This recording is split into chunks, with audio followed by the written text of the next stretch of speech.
Good morning. आज बघितलं मी एक खूप भयानक घर. ते काय होतं ते तुम्हाला पण समजेल पुढं जाऊन.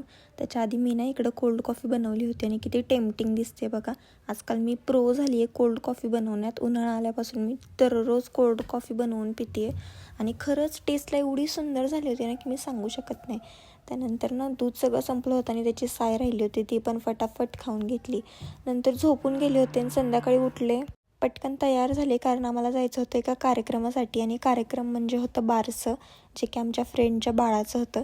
आणि आम्ही दोघी इथं बघा कसं बसलो होतो, कारण एवढं पावसाचं वातावरण झालं होतं ना, पूर्ण हवा सुट्टी होती. एकतर केस व्यवस्थित सेट होत नव्हते आणि जसे झालेले तसे तिथे जाऊन सगळे विस्कटले होते.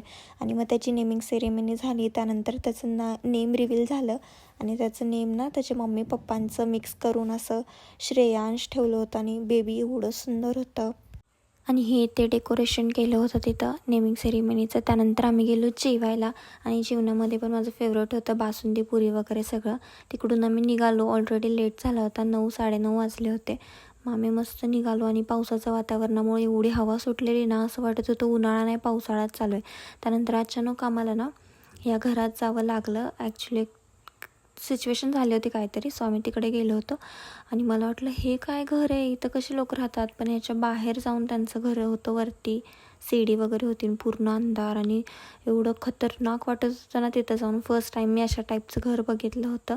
आणि ही बघा ही मजा घेत होती, म्हणते लोकांना दाखवा आपण गुफेमध्ये आलो, पण खरंच घाबरण्यासारखं घर होतं. तिकडून मग झालं, त्यानंतर आम्ही घरी चाललो होतो, पण हिला मधूनच आठवलं आईस्क्रीम खाव्यात. रात्रीच्या 10:30-11 वाजता आम्ही आईस्क्रीम घ्यायला गेलो आणि मग तिथंच रोडवर थांबून आईस्क्रीम खाल्लं आणि मग घरी गेलो. असा होता माझा आजचा दिवस.